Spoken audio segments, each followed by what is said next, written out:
The Powerless trilogy by Lauren Roberts is a needlessly alliterative and concerningly Freudian series of YA fantasy romantasy books. It takes place in Ilia, the world's shittiest polis, in the wake of a plague that endows those who survive it with magical powers. The society formed thereafter is then stratified based off of the coolness of one's power. It mainly follows Peyton Gray, this powerless girl who gets swept into a series of deadly games and gains the romantic attention of brothers and princes Kai and Kitt Azar. Hijinks then ensue.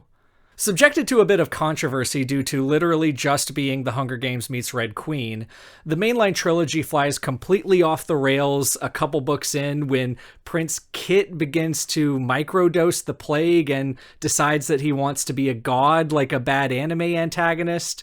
And then by book 3, he dies and goes to literal actual heaven and leaves behind a letter saying that he always wanted to spread the plague across the whole world. He hated Peyton and his dad. He's always been using Peyton for political power.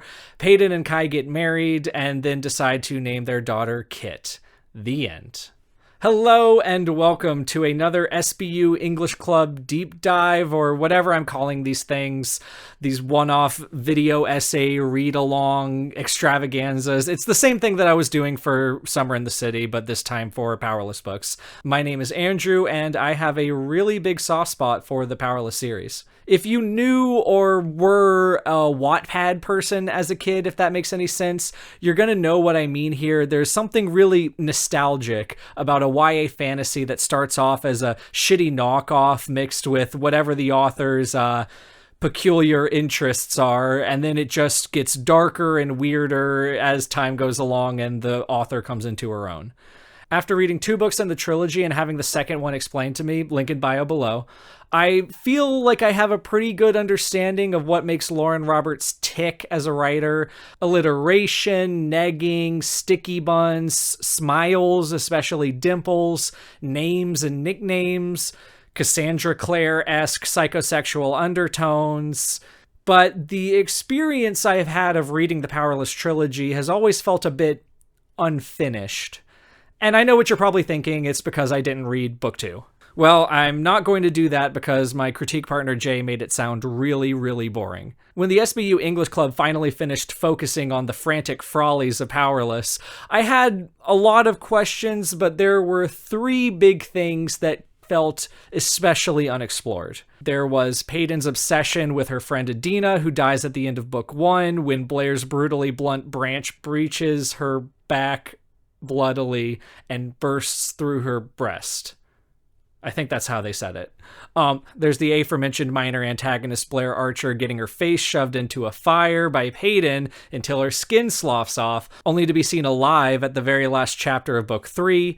And finally, there's Kitt's whole deal. Literally anything related to his heel turn and decision to start microdosing a magical plague off screen and deciding that he's a genocidal maniac. So in the grand SBU tradition of doing everything super late and ass backwards, today, months after finishing the mainline Powerless trilogy, we are going to be running a fine-tooth comb through what I call the full miniseries. So there's Powerful, and then there's Fearful, a pair of novellas that purport to fill in the gaps left by the mainline trilogy.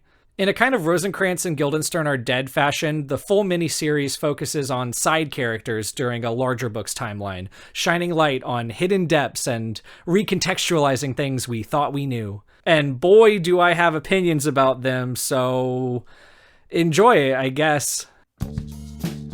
You know, we're all gonna die, mama. But the one thing I need to know about you is, how can I make you die happy?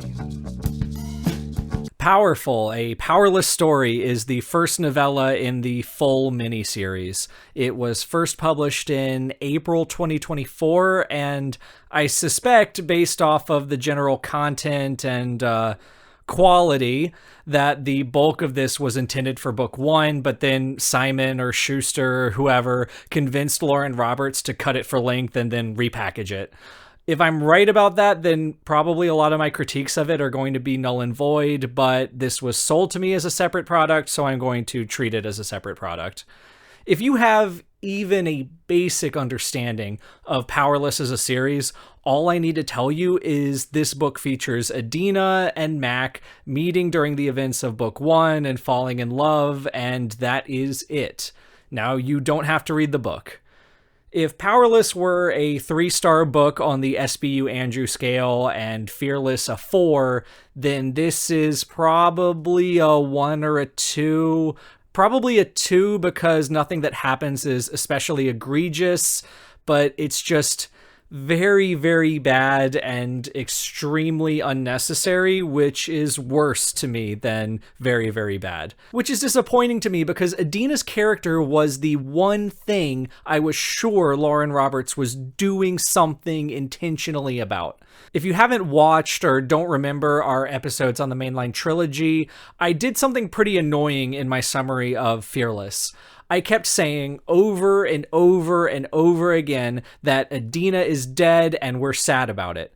I did this on purpose because that's how often it was brought up in Payton's narration. It's just one of the many examples of fixation in the prose. If something comes up once in Powerless, it comes up a million times, which has an effect on what the reader finds important and retains throughout the course of the story. Maybe it's just a me thing, but using fixation rhetorically to this extent just raises my suspicion.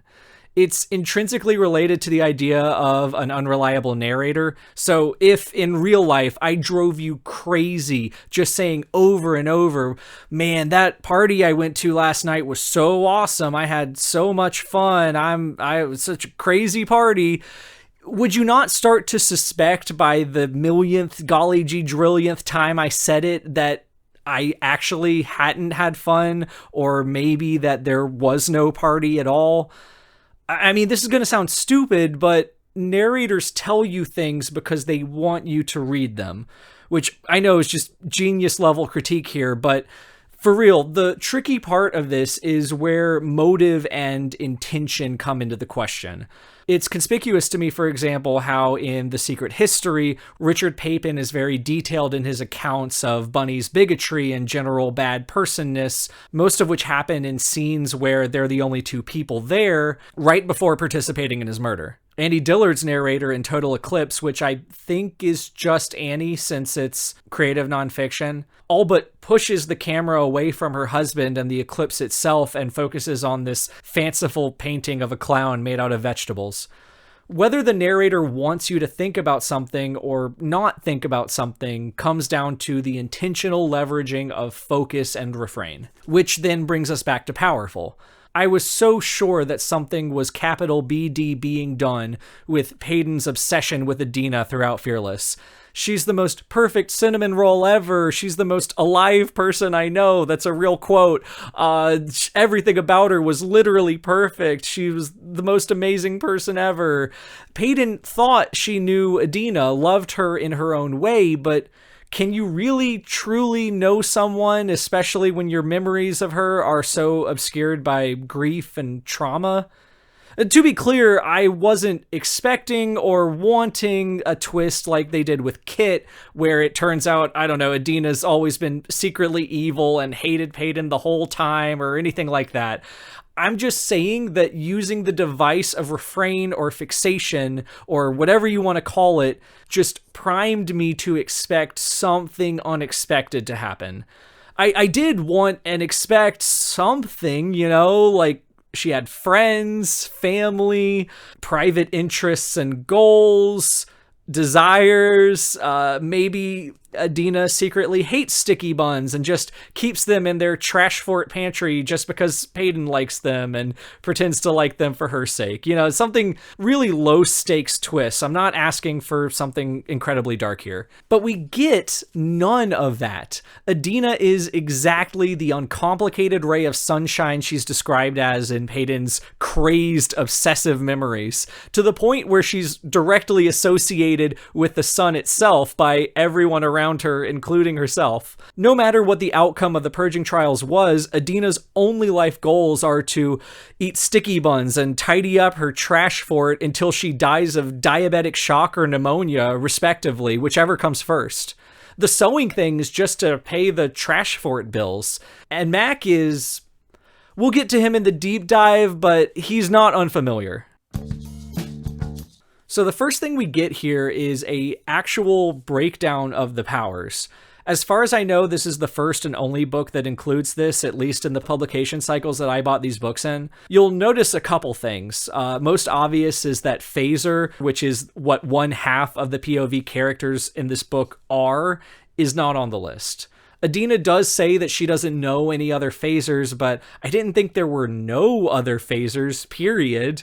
Maybe I missed something. It would be really funny if I throw up this image and you guys see it and I don't, and I'm just dumb.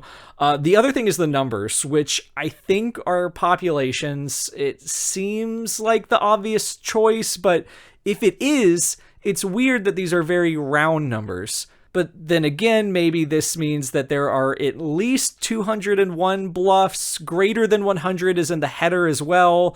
I don't know if these are being used as arrows or actually as greater than symbols. Do you have to have a population of at least 101 to have your power count in the census? I don't know. Why isn't Phaser on this list? I don't know, but it's something. It implies that there is a population out there and a government that counts it. So that's nice. It's nice. Unfortunately, the sense of something being off continues right into the prologue on page 1. The biggest man I've ever seen is barreling behind me.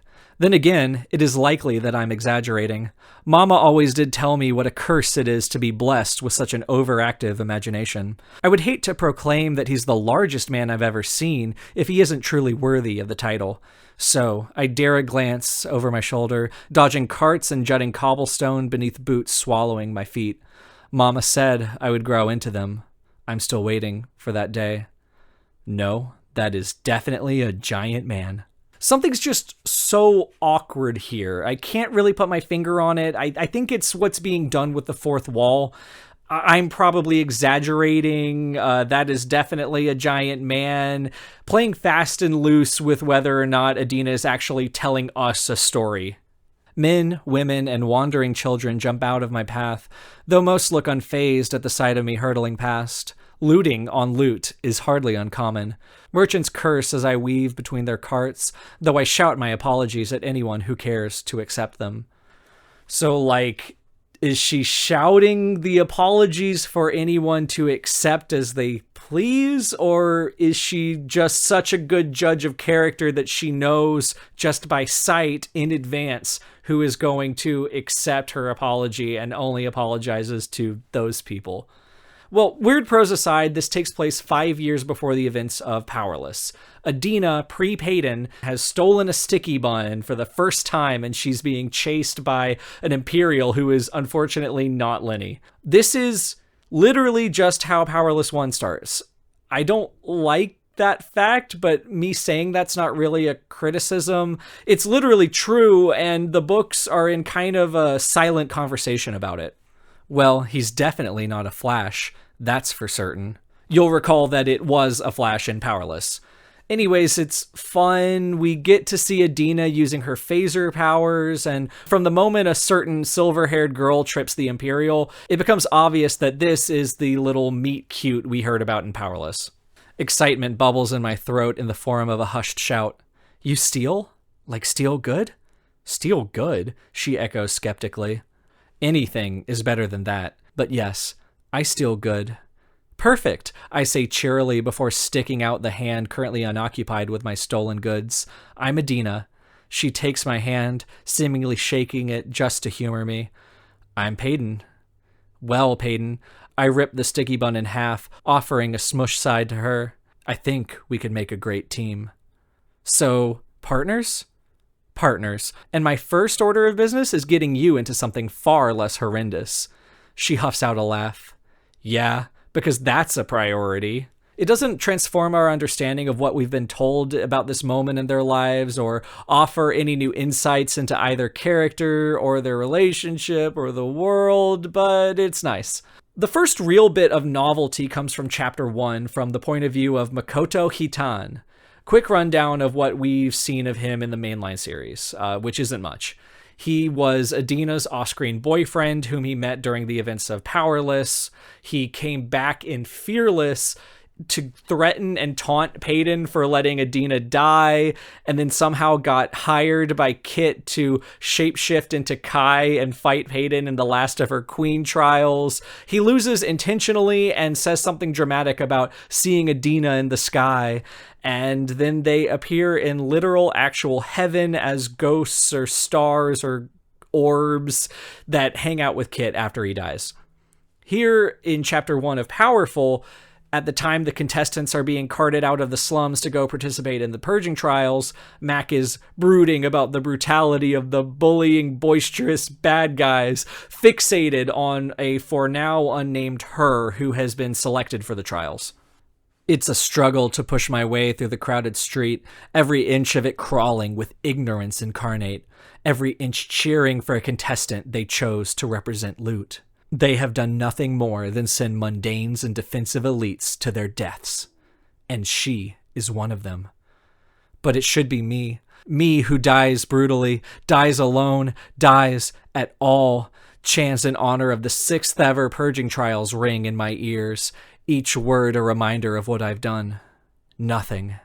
I've spent my whole life huddling in her shadow, hiding from life itself, and now she has been chosen simply because she did nothing of the sort. The people knew her, loved the street magic she performed as a veil, and yet they sentence her to death under the guise of honor. I'm not sure whether this is intentional or another me issue, but I was really wondering whether or not this was about Peyton right up until the veil thing. I think it's mainly because his brooding misanthropy and self-hatred mixed with the fixation on this her is indistinguishable from how Kai and Kitt, pre-going insane, would talk about Peyton. I kind of like the little fake out, even if it's just the result of my poor reading comprehension. Anyways, we learned that this her is Hera Colt, a name I remember from Powerless but couldn't tell you anything about other than that she participated in the trials and that her name is stupid. Mak watches from afar, lamenting being surrounded by these filthy slummers, wishing he was with Hera, wishing they could trade places, wanting to run away with her or at least be able to say goodbye, touching his lips in a moment of remembrance, feeling his cool scar. Again, language which, by intention or happenstance, feels like something the boyfriend brothers would have said about Peyton. And speaking of her, Mak then sees Peyton, who at this point is famous for being the Silver Savior, and notices Adena in the middle distance. I watch her blow kisses to the Silver Savior, so many that I brace myself to witness her faint. But she does nothing of the sort, leaving me to continue watching the endearing embodiment of her affections for this girl. There is no mistaking the sincerity in each flailing wave and shouted sentiment. This seamstress knows the Silver Savior, and quite personally by the looks of it, likely enough to do just about anything for her. My mind races recklessly, scheming. A horrible, impulsive plan begins to form, one that should likely never leave the confines of my mind, let alone be executed at all. But this might just work. That is typically what one thinks right before everything goes to shit. Then again, one might argue that things couldn't possibly get shittier. Gonna be honest, I was not expecting this sinister undertone that we have here. I thought we'd get more of the same flirting that we've seen before in these 3 other books, but here we are at chapter 1, and Mak is using Adena as a pawn for some weird plan to rescue this random girl. Maybe this will change what we know. But would you look at that, lo and behold, all we get from here until Act 3 is more of the exact same flirting that we've seen in all 3 other books. Only this time, the girl one is really cheery, whereas Peyton was serious. Mak, by and large, forgets everything I said about how this was a scheme and he's supposed to be manipulating her. After twisting my hair into a messy knot at the nape of my neck, I gather a bundle of clothes into my arms and phase right through the barrier that is our fort. Sunlight coats the tops of crumbling shops as I set out onto loot, its rays creeping down the walls to splatter the pavement. I smile at the sight before silently saying good morning to the shiny star. We've always been close, connected in a way I can't explain. So we have this character who is a happy and bright person who lights up the room. What can I compare her to ad nauseum all the fucking time and then have her directly acknowledge in her own narration? Anyways, Adena steals sticky buns again, and this time it's Mak who saves her from the Imperial. If I had a single rational thought left, it vanishes when I lay eyes on him. If there is a god, this man is certainly proof that he has his favorites. Sorry, I'm trying to zoom out because a lot of this isn't important, but I keep getting sucked back in. Not only could there be a god in this world, but Adena also uses reverential capitalization when referring to him. So I guess that literal actual God does in fact live in literal actual heaven, regardless of what I'm about to say about this book and the next. Look, he says with a sigh, someone very important to me just got sent into the trials. His eyes search mine. You know exactly what that's like. How do you... I trail off, confusion crinkling my brow. How do you know that? I was out on the street when the coach pulled up to take the contestants to the castle, watched Hera climb in before the Silver Savior followed, and that is when I saw you, jumping and waving at her like she was your everything. That's because she is, I whisper. Well, I don't know about you, but I never got to say goodbye to my everything. He spits out the words as though they left a bitter taste in his mouth. Hera won't make it through these trials, and that is why I need your help. The plan is for Adena to use her sewing abilities to make an Imperial uniform so that Mak can phase into the castle and find Hera, his everything. Throughout all of this, Mak and Adena flirt by way of negging. It genuinely feels like Peyton Kai scenes cut from Draft 1 with the names replaced and Hun instead of Pretty Pay. I say Draft 1 not to imply that these are of lower quality, even though they kind of are, but what bothers me is that this is just all so obvious. There's still honey on your hand, I say dully. This has her tucking her arms behind her back, expression sheepish. And after seeing the Imperial chasing you, well, I'm brilliant enough to put 2 and 2 together. Brilliant, huh? She asks with a skeptical arch of her brow. Self-proclaimed, she hums. I see. We walk in silence, surrounded only by the commotion of the street. It's a blissful 8 seconds. Do you have a job? I glance sidelong at her cheery expression. Self-employed. This time, she lasts all of 6 seconds before speaking again. Any hobbies? Self-serving. I meet her gaze before more sarcasm can slide off my tongue, paired with the occasional self-loathing. Frustration tugs her lips into a frown, one she quickly smothers with one of her profoundly perky observations. Well, aren't you quite the conversationalist? Self-taught. I almost smile, because I'm a horrible person who doesn't believe that anyone could possibly be so happy. And maybe she truly is, though it's likely because she hadn't yet met me. And when it's not negging, it's these character sheet details that are just kind of freaking pointless. Do you have any other rules that I should be made aware of? The expression she wears is the embodiment of a shrug. I don't like carrots, so none of those, please. They go to Mak's version of the trash fort, which is a 1-room, half-forge, half-apartment. Everything is covered in soot and smells like smoke. Now, I don't know what I'm talking about, and this may even be classist of me to say, but I kind of figured that people would go to very great lengths not to sleep in the same room as something that generates oppressive heat and spews toxic chemicals and ash everywhere. Like, this isn't Minecraft, unfortunately. Shouldn't Mak have black lung disease by now?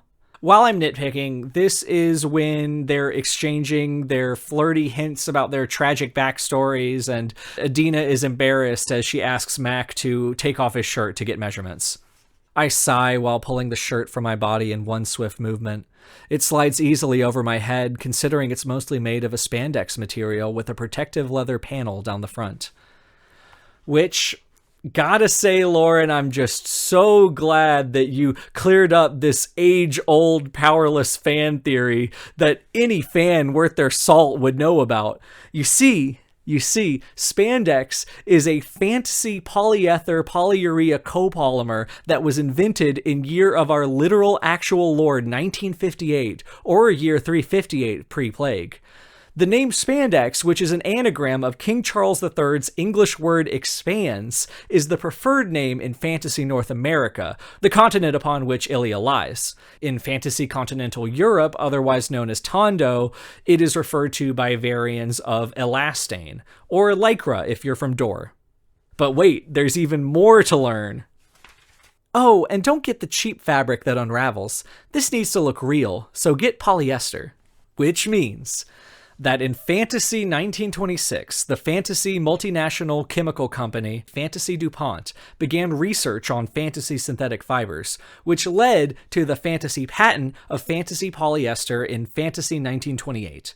Fantasy DuPont would ultimately acquire all the fantasy legal rights to the fantasy thermoplastic polymer fantasy polyethylene terephthalate. Fun fact, Fantasy DuPont once legally discharged over 5 million pounds of fantasy toxic chemicals into the rivers of Fantasy, New Jersey, known in the modern day as Loot Alley. The role of pollution in the creation of the plagues is unclear. Look, I acknowledge that I'm not normal about this. It's not really a big deal. It feels a bit early in the RTS game tech tree for Ilia to have synthetic fibers, but there is electricity and running water and all this stuff, and with magic on the table, it's not inconceivable to me. But it's frustrating to me because forget magic powers, magic systems, maps, conlangs. This is the fun part of world building to me. Not polymers, but the massive amount of exposition you can do very, very quickly just by demonstrating that a fantasy world has access to a certain thing or technology. To have synthetic fibers and electricity and running water like Ilia has, something has to have happened in history hitherto. But all we get is this generic slum and generic castle that feels so pre-industrial to me. And this is a very easy thing to shut me up about. We can absolutely have Fantasy DuPont here without changing anything. We already have a group of evil chemists who manufactured a magical plague. What if they also manufactured polyester and spandex? And then Adena can remark on this river she used to swim in as a child being polluted in her lifetime. Bam, like 2 small details, don't alter anything about the story, and then Ilia feels real, and then I sound like a jackass for bringing any of this up. But alas. Adena accidentally cuts herself with one of Mac's daggers, just so we can have this moment where Mac tends to her wounds and acts all sweet, but he's also broody. Something like, I'm so sorry that something of mine has already hurt you. I don't feel like stopping to read it, but he says something like that. They make a big deal about the pet name Honey because of sticky buns and sweetness, and there's forced proximity when Adena is harassed by creeps in Loot Alley, so she doesn't feel safe staying alone in the fort and has to stay with Mac, wheezing and coughing in the carcinogenic ash. To help her cope with the trauma, Mac brings Adena sticky buns every morning. I cannot tell you if she eats anything else. I do not think she does. They also look at knives that invoke Alex Astor's masterpiece. I attempt to hide my smile and nod at the knife instead, urging him to continue. These 4 actually combine into one. With that, he begins assembling the blades, hooking their handles together to create a deadly star of sorts. Like a throwing star. You know Isla has that in her pants somewhere. Mac teaches her some self-defense skills, which is weird because Adena has lived on Crime Alley for a while now, and probably should have at least had a bit of experience, I would think. Now, keep swinging until I'm satisfied you could hit me. I punch. His fingers grip my hips. I punch. His hand flattens against my back. I punch. His lips almost form a smile. And so begins my doomed trip into Mac. The fun and games montage ends, as they tend to do, with a sober moment for Mac. Hera was the only weakness I allowed myself to have. The only person I let get close enough. And look what it got her. A death sentence. Tragedy follows me everywhere I go, and I'm not worthy of becoming her demise. Adena deserves a fairy tale fate, a life worthy of her light, and that means I should stay as far away from her as possible. I should. I don't think we should see each other after all this. I take my usual position behind her, and she swings at the pad far softer than I've taught her. Come on, Dina. You won't hurt it. There I go again, claiming her. The name slips past my lips for the second time, and once again I'm regretting it, regretting the familiarity forming between us. After clearing her throat, she attempts another jab. I twist her hip in time with the movement, feeling my palm fit around her frame. Curly hair continually whips me in the face, smelling of its usual honey. But I don't dare complain about her closeness, for fear of her shying away. Throughout Lauren Roberts' canon, there's such an outplaced importance on naming and renaming and nicknaming. I think we did a dramatic reading for Powerless where Peyton just calls Kai Malachi and he convulses in pleasure. It's really weird. I'm never going to get it. But it is intentional, and I think it's interesting, and if nothing else, it's used as a shorthand to show that a relationship is deepening. He makes me happy, for whatever absurdly odd reason. He's not exactly a ray of sunshine, but perhaps something equivalent to a moonbeam. Mysterious and unnerving, equally as beautiful, yet soft enough to stare at. He's just some guy. One day in the market, Adena is again harassed by one of those creeps I mentioned earlier.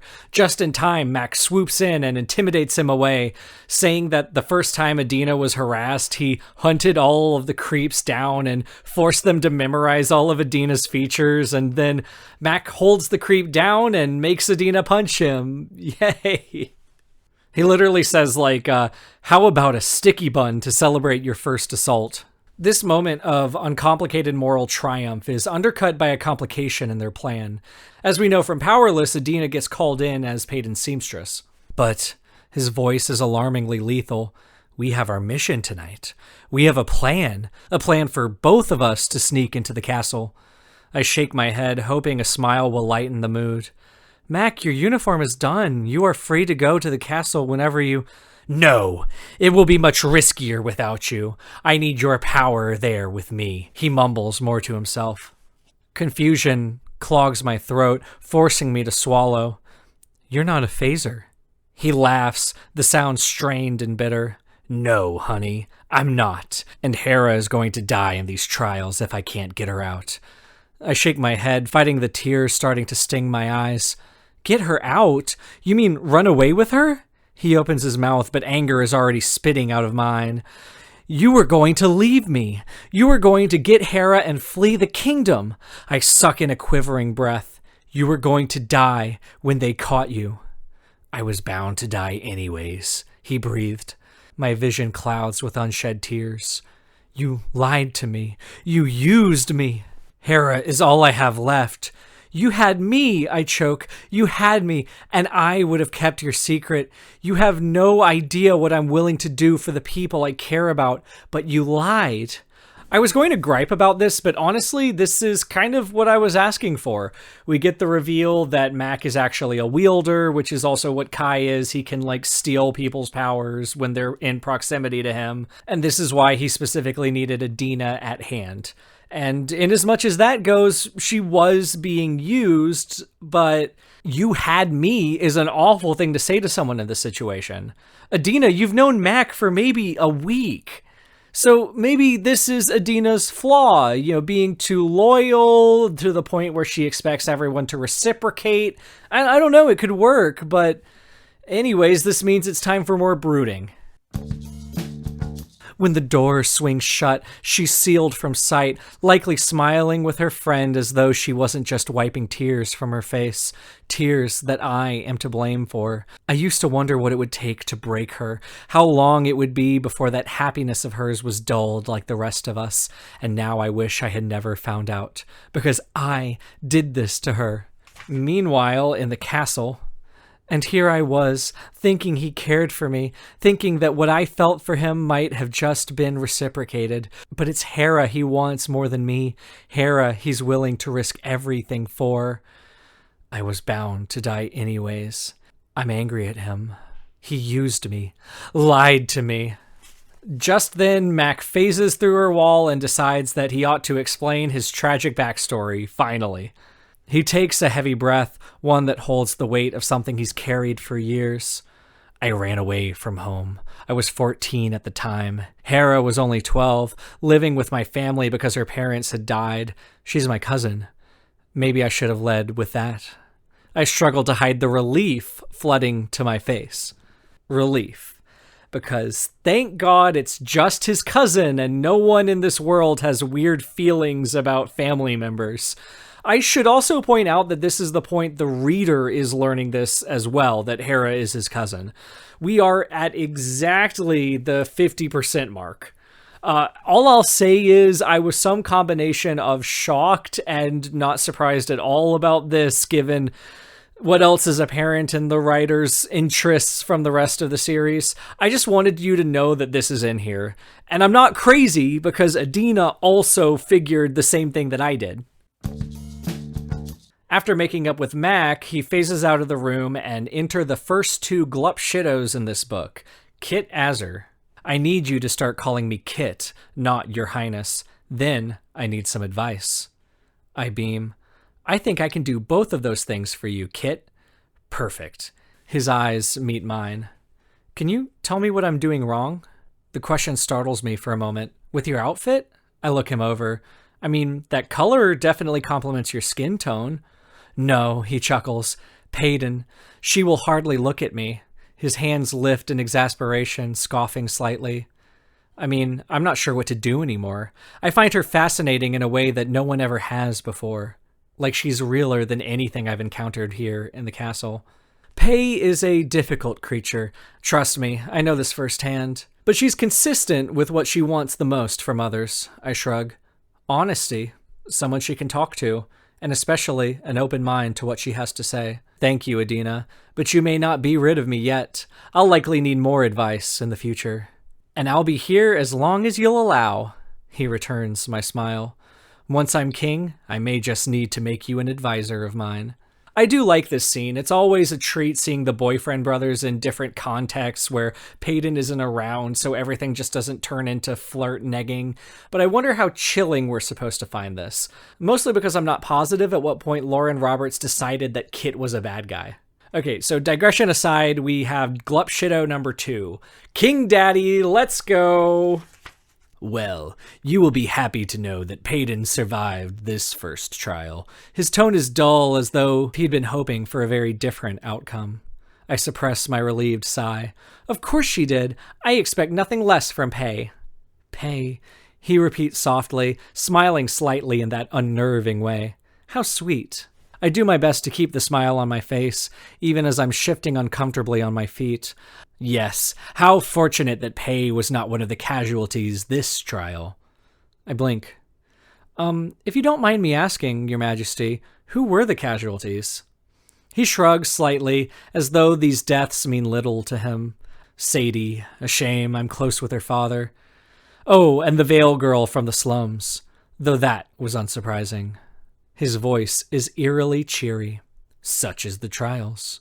When he says nothing else, I sink into a wobbly curtsy. It was an honor meeting you, Your Majesty.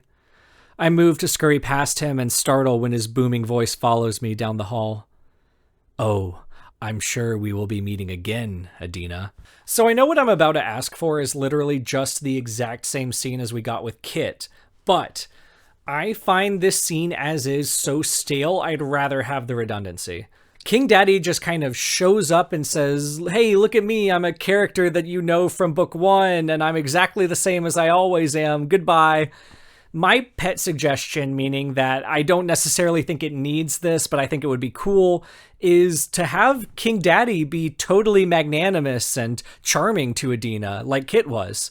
There's this thing in Plato's Republic, or at least I heard from Donna Tartt by way of Richard Papin that there is, that the definition of utopia isn't equality, it's every constituent part of society knowing and accepting its place. It would be so interesting to me if, because Adena is so deferential to the king and falls over herself to apologize, he feels no need to intimidate or be nasty to her. It would add just a little sting of dramatic irony if Adena walks away from the encounter thinking that King Daddy is the nicest person in the world. And locking ourselves into just the corpus of this book, it would make the eventual twist all the more powerful. But no, the point of the scene is that Hera is dead, and that's what we learn. "She's gone," he chokes out. "She's gone, and it's all my fault." Sniffling, I whisper, "No, it's not. Don't you go thinking this is your fault." Sobs rack his body, shaking the two of us where we stand in the doorway. "It should have been me." His arms clutch my waist, holding on to me for support. "It should have been me. I need you." "Don't," he murmurs against my hair. "I'll only disappoint you." Man, what a poignant, quiet moment. I can't wait to see what happens in the next scene. Oh, wow! Adena is teaching Mak to skip. Literally skip. Because he can't skip. It was one of the character sheet details that they traded. That is literally what happens. This is exactly what this series needed. "I decided that we should visit the fort on the night of each ball." She tears off a piece of sweet dough from the sticky bun. "Call it superstition, but we were here the night of the first ball, and Peyton is still alive and well. Hera isn't." Which, yeah, good point. Jesus, Adena. "You make even the stars envious," I repeat softly, leaning toward her, "because one day, far from now, you will be up there beside them, outshining every single one." I'm not sure what it is about her that has made me suddenly spewing prose like a poet, but if I've learned anything from her, it is to no longer hide what I've been feeling, even if that means admitting things I likely shouldn't. The foreshadowing here is insane. "Gee, Adena, I sure love the fact that you're alive. You'll die one day, but it's not going to be anytime soon."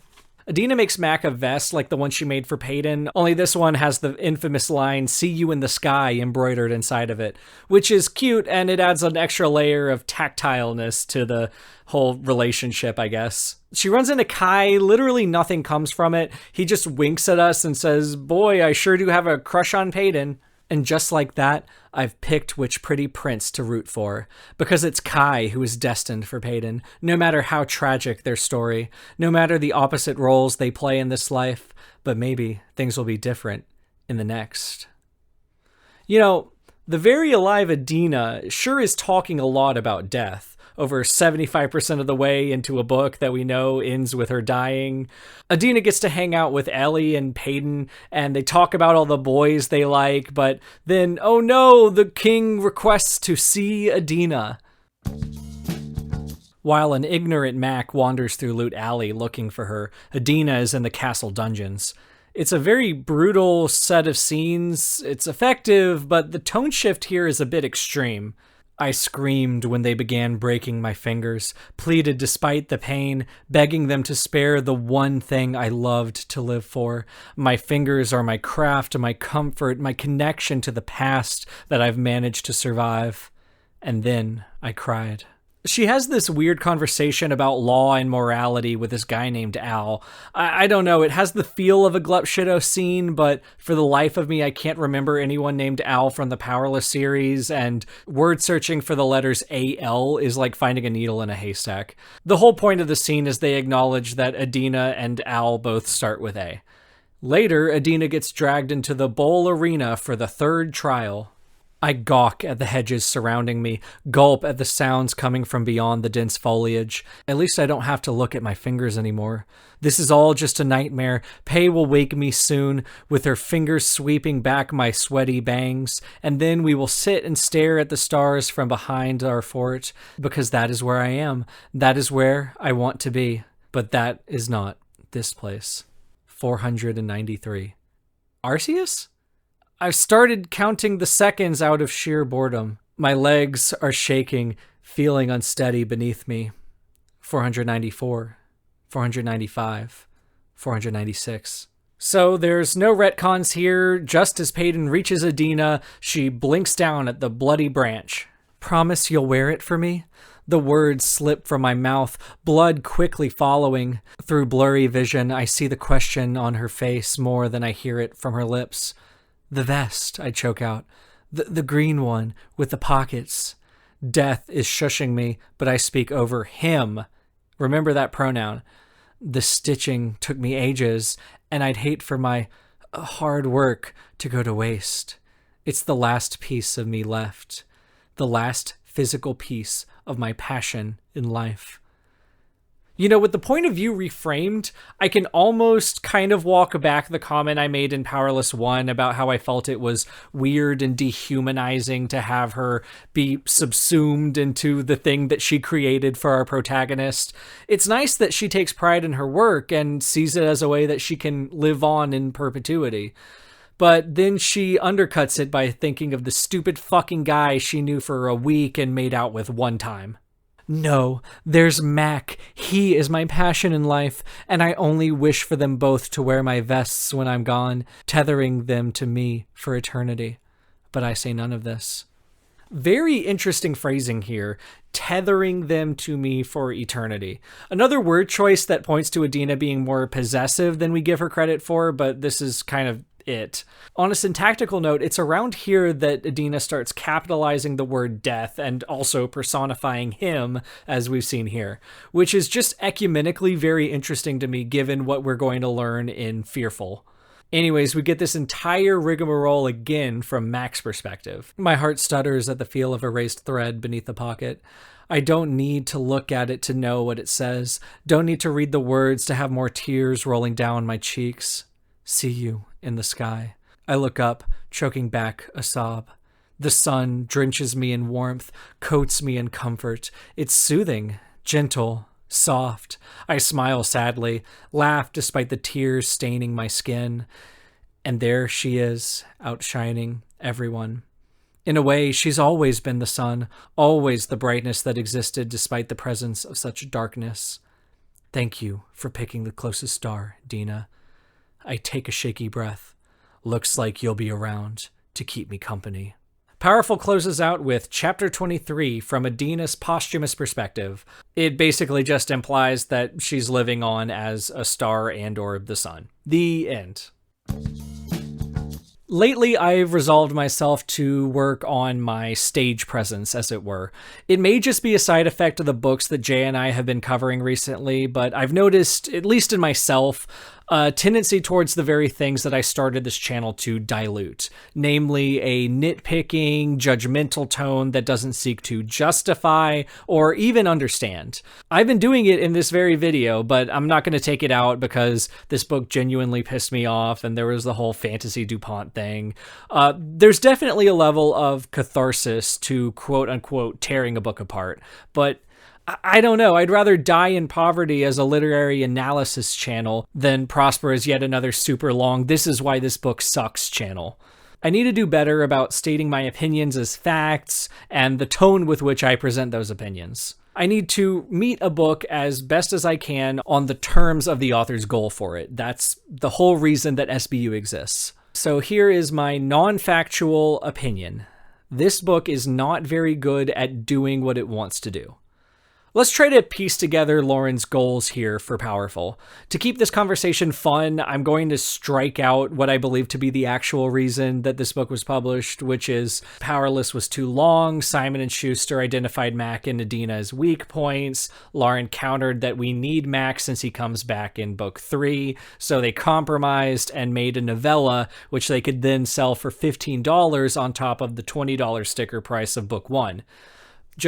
If that's what happened, it's not interesting to talk about. Our options here include any or all of the following. Give readers new insight into a fan favorite character, allow readers to see Powerless 1 from a new perspective, introduce readers to Mak, retroactively adding to his debut in book 3, and to entertain with a tragic, doomed romance. Honestly, I think it's all of the above, but if you have any that you think I've missed, let me know in the comments and I'll go back in time and then retroactively factor those in. The first option's the most obvious one. People like Adena, so let's give people more Adena.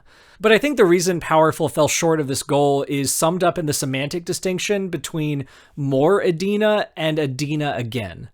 Powerful broadens Adena. It doesn't deepen her. We learn that she had a mother. We learn that she cuts her own hair. We learn that she doesn't like carrots. She doesn't try or want to escape the slums, and in fact is just redecorating her trash fort when she's carted away to die in agony. I might have liked, and I believe we had some gestures toward Adena being possessive and short-sighted out of a desire to control, but again, like I said in the very beginning, I do not need a dark twist. I just really wasn't expecting her to be every bit the bubbly, cheery, saccharine person that she is in Peyton's fevered, grief-stricken memories of her. It's that lack of dissonance that makes it so weird for me. If allowing readers to see Powerless 1 through a new perspective was the goal of this project, it resolutely fails. Powerful traps us in the first couple chapters of Powerless. Again, not to deepen it, but to broaden it. We learn that there's some unnamed creeps who prowl around, but most of them are off screen. We learn that there is a room with a forge in it. In the castle, all of the characters Adena meets are people that we already know doing what we already think they would be doing.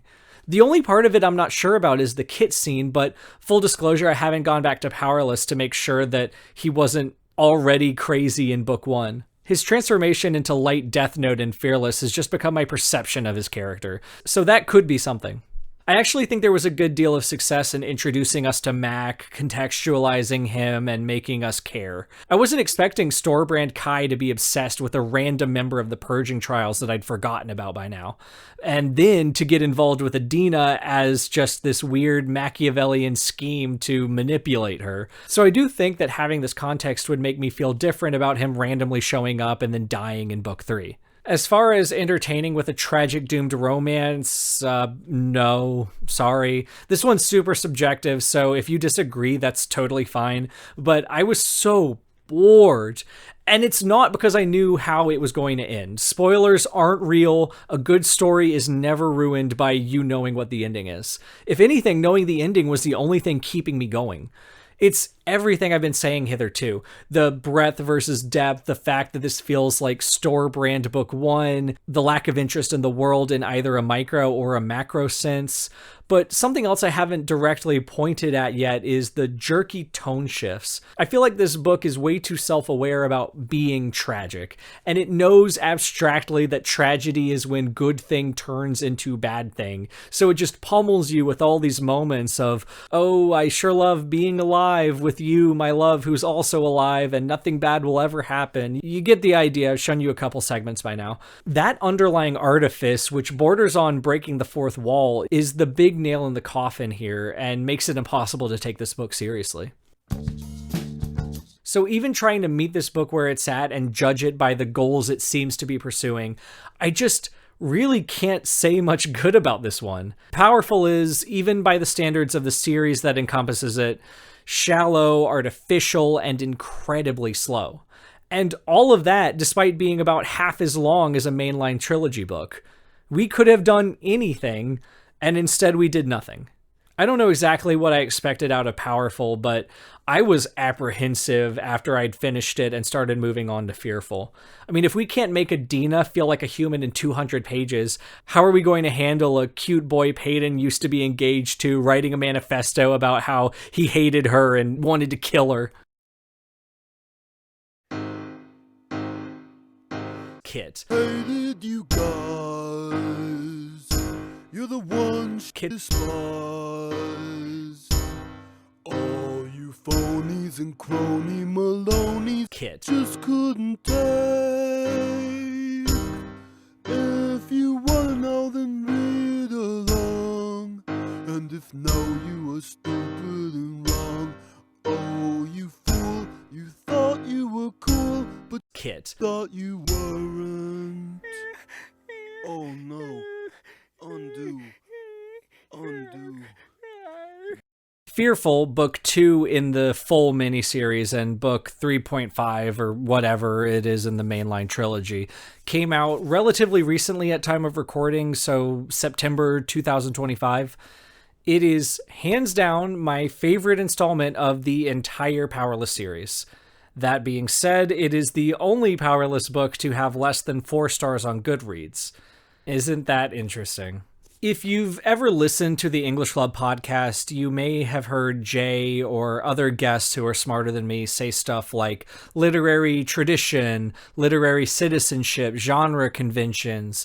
All of this is just a jargoned up way of saying that people who create are themselves consumers.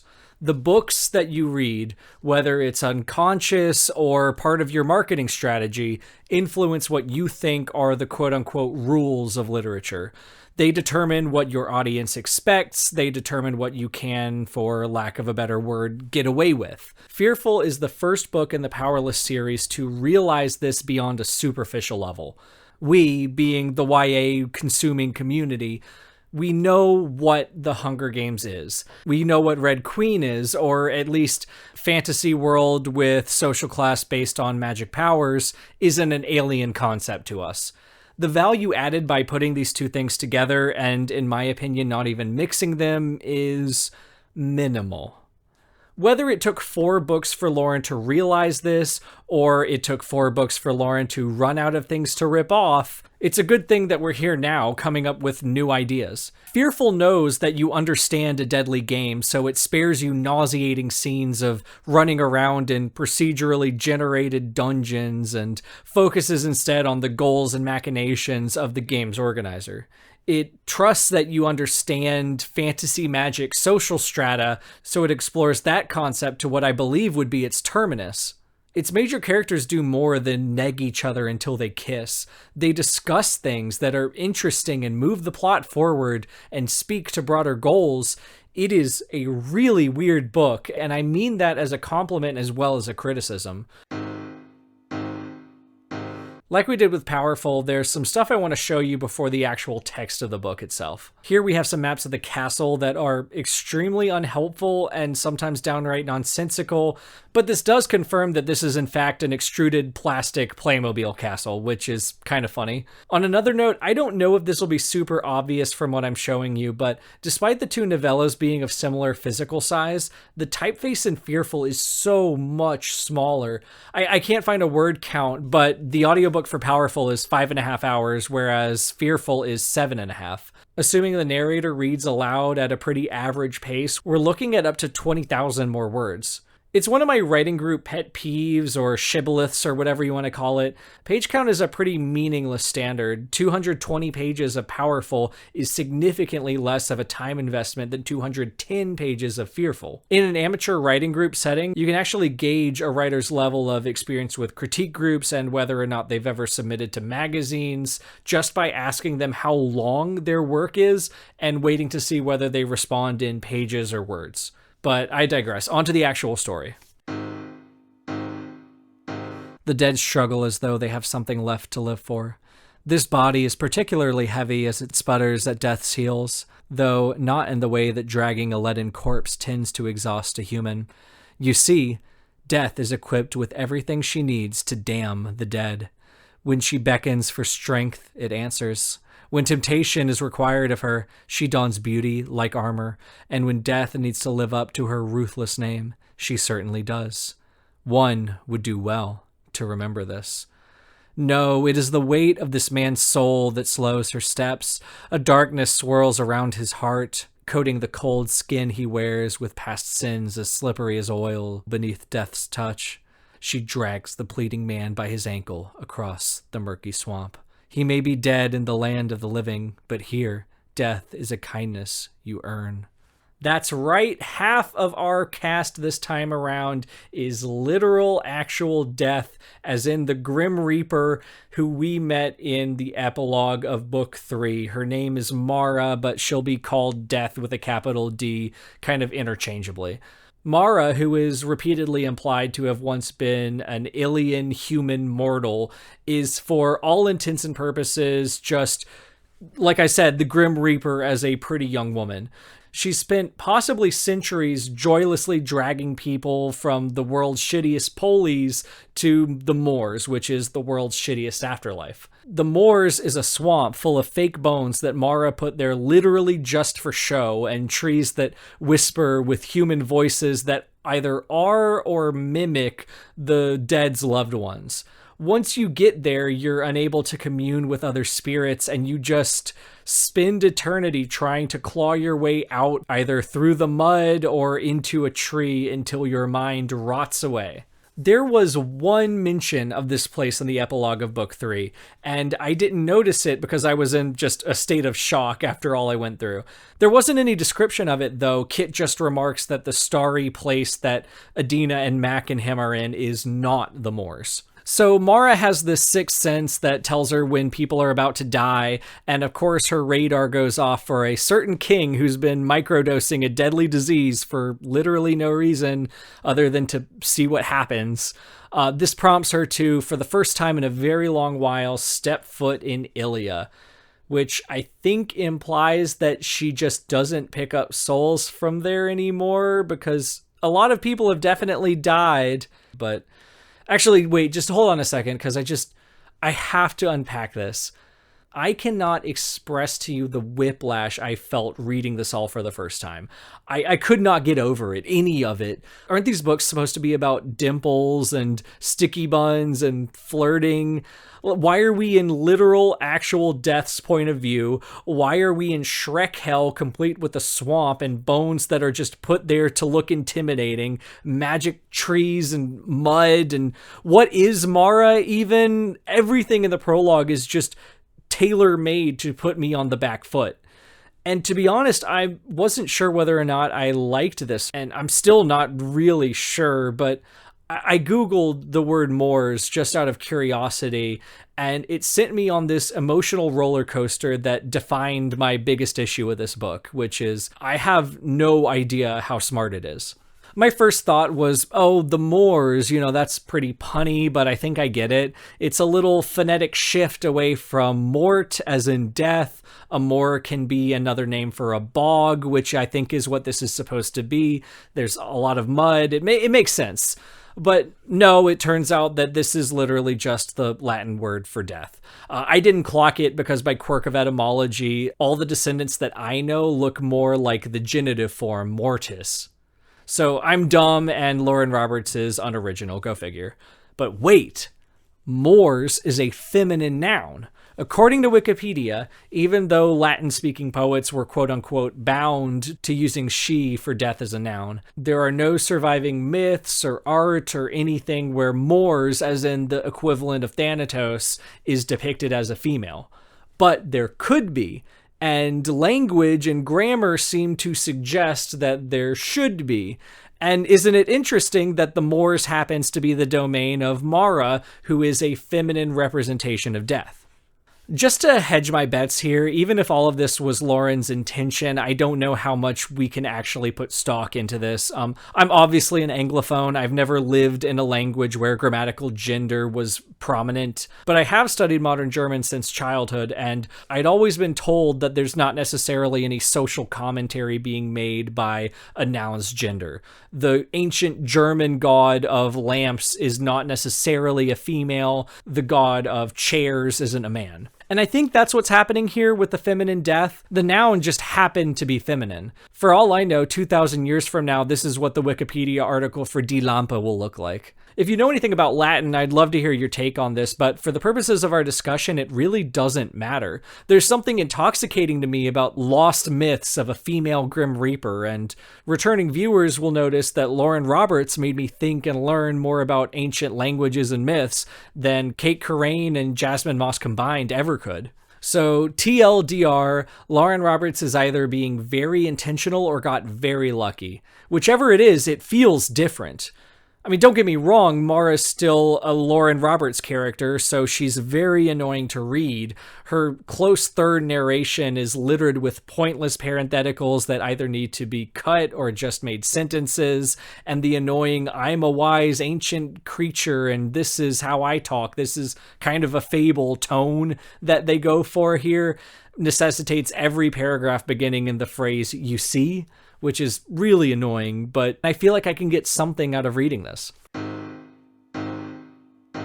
The other half of this book's point of view, of course, is Kitt, mostly from first person. I was really excited for this since he's been the most opaque part of this entire perplexing, precarious puzzle. Just a quick recap, Kitt's 1/3 of the love triangle in Powerless and spends most of his time writing letters to himself in Reckless, and then in Fearless he mentally and physically deteriorates, dies by his brother's hand in an altercation, and leaves behind what I can only describe as a mass murderer's manifesto, outlining his intense hatred for Peyton, multiple references to only being able to love his brother, and his plans to spread the plague across all the world so that he'll surpass even King Daddy in terrible deeds. This manifesto is dumped into the back of Fearless in this eye-bleedingly terrible font, and then we're supposed to buy that Peyton and Kai named their daughter Kitt in his honor, which the longer I live with, the more I like. I think the lopsided pacing in Fearless is what made it feel unearned in the moment, or maybe never having read Reckless is throwing off my perception. But I trust Jay's summary skills, so I kind of doubt it. It's a solid motivation. Kitt has this toxic upbringing, views everything through the lens of power, both hates and loves his dad, so all of these emotions get unleashed when Hayden kills him. It all coalesces into something I can follow. Fearful, this book, I'll just go ahead and say doesn't change much about what we understand of Kitt. But by virtue of just spending time in his monomaniacal head, we descend directly downwards and just get all of there is to get from him. That said, he's mainlining insane juice for the majority of the book, so his POV can be a bit opaque. Here, I can actually read you the entirety of Kitt 1 because it's so short. The plague burns down my throat. This is what pure power must taste like. The healer's protests grow muffled in my ears, mingling with the shouts of every encircling scholar. I watch as a wave of disbelief crashes over their blurry faces. I ordered that they bring me this perfected dose. Now it is they who must keep me alive. Foolish, reckless, roll credits, mad. I don't care. I have great plans for Ilya. I only need to evade death, with a capital D. So from there we go right back to Mara, who's trying to track Kitt down and figure what his whole deal is. Me too, girl. She finds him talking to Lenny, which gives us this really juicy bit of dramatic irony. There's a rustling of fabric before a shadow curls across the carpet. A man, dressed in a blinding ensemble of white, halts in the doorframe. His masked face turns back toward the king. Not that it matters coming from me, but I think it's really great what you're doing for the kingdom. I hope to help you both in any way I can. Recall that Kitt's declared goal is to end ordinary oppression and to open borders for free trade between Ilya and the other bad but less shitty polies. There's going to be a lot of Lenny and Blair in this book, and the beginning of explorations of what powers can and can't do, which is a bit sad given that this is the last book in the series. In the podcast, we discussed whether Lenny would be able to use his hyper abilities to sense people's vitals, heartbeat, blood flow, whatever. What we get is a weird development in a different direction. Unsurety creases Lenny's brow, then his warm eyes collide with death's frigid gaze. She's pinned to the wall like a carcass on display. She is suddenly beheld. This boy who smells of starch, a point death feels cannot go unnoticed, is the first to acknowledge her presence. She is not sure what to make of this. So apparently, hypers can sense literal actual death as in the person. Whatever, that kind of makes sense, I guess. I mean, no, it doesn't, but it makes a rudimentary sort of horse sense. This makes Mara begin stalking Lenny instead, who's trying to get Blair to accept the fact that he's been charged with protecting her from Peyton. Blair's another one of those unsolved mysteries from the mainline series. She's absent from Reckless, spends most of Fearless off screen except for a few drunken bar fights at balls, and then Peyton shoves her face into a fire and Lenny, and I quote, takes care of the body. Characters who previously emphatically and even bodily prevented Peyton from getting access to Blair just drop the subject altogether as though the Band-Aid's been torn off and there's no reason to keep dwelling on it now that she's dead. Or is she? I was really worried about this inclusion, not because I don't want more insight into Blair, but because the fact that Lenny is of the opposite sex, and this counts as forced proximity, means that we're just gonna get more negging. Blair does this anime mean girl laugh at the idea of Peyton hurting her and a weak hyper like Lenny being able to protect him, and she uses her tele powers to lift Lenny off the ground to underscore her point. It's very clear where this is going to go, and Mara can see this string of soul fate that binds them together in love or friendship or whatever this is supposed to be, and it just adds confirmation upon confirmation. The king doesn't want her trying to fight you, that's all. And he thinks I'm the best person to put between the two of you because Pei won't hurt me to get to her best friend's killer. An indirect mention of death. That makes her feel strangely included in the conversation. Blair's wrathful gaze grows distant. She wears the look of someone revisiting a memory, a pivotal point in time. Death tilts her head, for she recognizes, more intimately than most, the face of regret. That said, I do have to give credit for giving characters depth, even if it's the obvious choice. A little bit of a glimpse into Blair's inner world and possible regrets goes a long way in humanizing her. We then go back to Kitt, who's lamenting his father's short-sighted vision of having elite power isolated just to Ilya. Scholars and healers swarm around him, trying to keep him alive because he keeps drinking the plague for no reason. And I like the social dynamics at play where these scholars have been involved in this conspiracy for so long, only to have it turned on its head when King Daddy dies and then Kitt decides that he's an anime villain. A slight chill slithers down my spine. What is this work you have to do? I stare at the soft voice, then at the stranger it comes from. A woman stares at me from behind the crackling fireplace, the hair the color of a stolen ember. I blink. Once, twice, because I'm certain she's a figment of my imagination. Perhaps the plague is really getting to me. Surely nothing can be this magnificent. Kitt takes Mara to be a healer. The attraction is one thing, but then he's also very forthcoming about the plague conspiracy and his evil plans. But then Mara keeps saying, "Oh, you think the plague was invented by the scholars, huh?" Which is a weird lead that could possibly rewrite the entire magic system, but it doesn't go anywhere in this book. The point is it implies a connection between the plague and the Moors, or just death as a form of magic or whatever. Mara returns her attention to Blair and Lenny, who spend most of their time bickering in Blair's room. There's a purple bouncy ball because Blair has purple hair, and this is a stupid Sonic high school world where everything everyone owns is their one character-defining color. Death strides over to the bed, hovering behind Blair's shoulder as she unfurls the parchment with a huff. "Free me. My feet are going numb. I'll bring back sticky buns, you telly tyrant." An interesting tactic, Mara thinks. Blair simply stares at the note, unimpressed. Sticky buns are in high demand. Well, they shouldn't be. The tele-tyrant crumbles the paper in her hand. They are mediocre at best. Thank God for Blair, because honestly, I'm getting so tired of those. Lenny does indeed go to the kitchen for sticky buns, where the kitchen wench, or whatever she is, Gail, mentions that Blair is pretty opinionated about cooking, which is a new dimension for her. And of course, when he returns, Blair has escaped. He finds her in the slums of all places, and she tells him that she wants to move to Tondo of all places. They have this pretty good Princess and the Pauper kind of vibe.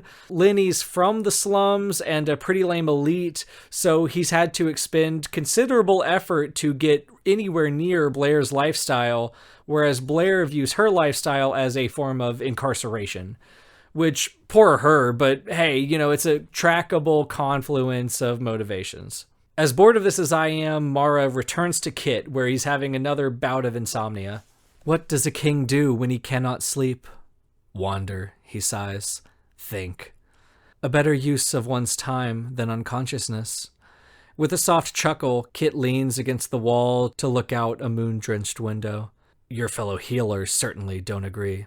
Well, they don't wish to spend any more time with themselves than they have to. Mara laces her fingers, so they beg for sleep. The moon leans in, peering through the panes of glass. Do you not know who you are, Mara? Death likes the sound of her name. She had forgotten. Not anymore, she answers simply. We'll get more into it later, but something about these little conversations just tickles my brain. I wish the whole book were just Mara and Kitt exchanging cryptic lines. We then get a scene that Fearless fans will recognize. That time Kitt orchestrated a bombing in the slums during a motorcade or carriagecade or whatever it was, where he was in one of the carriages. This destruction is my doing. Like a morbid symphony, screams crescendo all around. I am not a monster. This had to be done. Callum agreed. That seems important to remind myself, perhaps because this guilt is not mine alone to bear. But I needed disarray, a tangible defiance. The kingdom has boldly murmured their objection to an ordinary queen.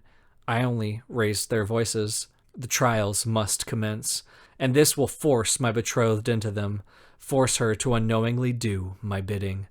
I am not a monster. He's able to shake the sentiment by reminding himself that it has to be done, that a tender heart has no place in history.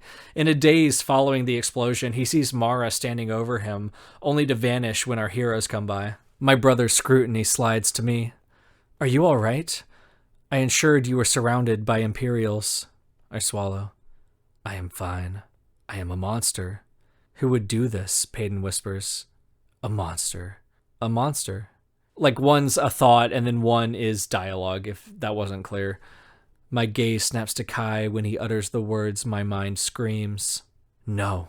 No, he is not supposed to think that about me. Not him. This is for him. For us. He will see that soon. He has to see that. My brother's gaze falls on Peyton. It always does. This is a message. There is nothing I won't do for those I love. And I only know how to love Kai. We meet Blair's mother, who is not the general that we hear so much about. That's her dad. But anyways, Blair calls her mother the sergeant, and the encounter contextualizes a lot about why Blair turned out the way that she did. I won't let your inadequacy ruin this family, the woman declares. You will continue our legacy. Blair forces a biting smile. I'll disgrace us all. Then you will have proved me right. The woman's tone is smug. Death sees where Blair gets it from. And I know how much you hate that. They glare at each other, displaying the harshness they share. A long moment passes in which they revel in their joint animosity. Then the Telly's mother clicks her heels toward the open door. Oh, and that ordinary is engaged to the king, she says over a shoulder. If she becomes queen, you will answer to her, and she will never set you free. Blair's mother comes and goes, but it leads to some actual exploration of what hyperpower even is and how it works, as well as some discussion of what's actually going on with Kitt and Peyton. Again, it's really neat that Lenny is so gung-ho about Kitt's stated goal. All of this invariably leads back to the topic of Blair escaping, and Lenny has an idea. Back on Kitt, who's writing in his diary about recent events involving Mara. My pen meets the page. I met a woman named Mara. She was in my study, I pull back suddenly, blinking at the freshly carved words now fading before my very eyes. Awed, I watch each letter shy away from the page. They disappear slowly, as though the parchment is greedily swallowing each trail of ink. Then, as if I'd never written a word, the page returns to its spotless state. I shuffle through my piles of parchment, scattering scribbled notes in every direction. On the corner of a crumpled document, I scrawl, "Who is Mara?" The words drift away. I'm suddenly scribbling those 4 letters on every surface, madly, incessantly.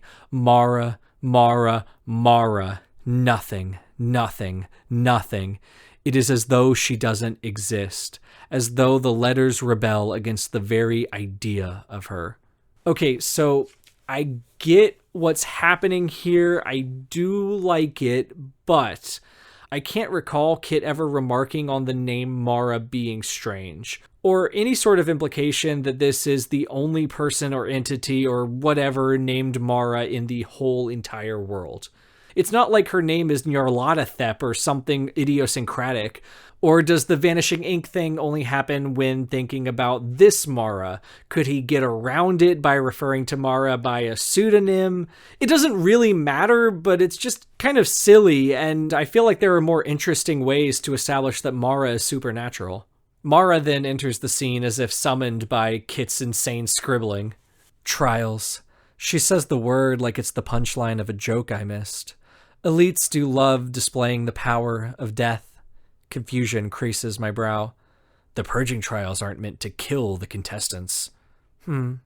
She seems to find this interesting as well. What about these trials? Are they meant to rid you of your betrothed? Not yet. She is useful to me. I'm unable to stop the words before they come careening out of my mouth. Why can't I write about you? I fight to keep my voice even. Your name. It just disappears. I cannot be contained. She says this as though it should be obvious, not by language or time. What the hell are you? I breathe. I thought you wanted to see me. Her face is unreadable. Why else would you take the plague? I watch a soft smile pull at her lips for the first time. 1.5 feet separates you from death. You live in a kingdom that was magically blessed with powers from a plague, and you don't even bother to ask why, she reminds plainly. Death should hardly be shocking. It's not death I'm unfamiliar with, I stammer. I gesture to the length of her. It's you. Surely you've seen a woman before.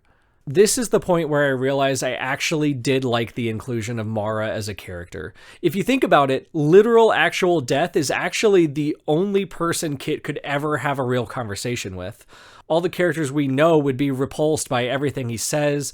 Callum and his group of weird people could work, but they have designs to use Kitt as a pawn, so everything they'd say could be read as a manipulation. If we're going to get Kitt out of his own head, our only options are Mara, who is by definition unfazed by death, or we have to invent some crazy new Imperial who's down with whatever. I mean, maybe Blair, but even before this book started to soften her character, I felt like Lauren wouldn't go all Miranda Bolton with her.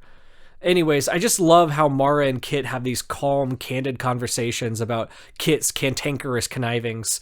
I'd go so far as to call some of these moments genuinely chilling, if you can buy into the stupid world for long enough. Which makes it very difficult to care when we get yanked back into more Blair and Lenny stuff.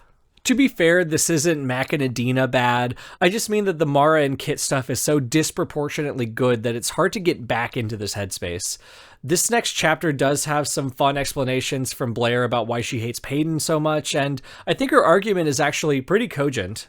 Payton was free. She got to do whatever she pleased. And then one day, she made it into the same purging trials that some of us have prepared for our whole lives.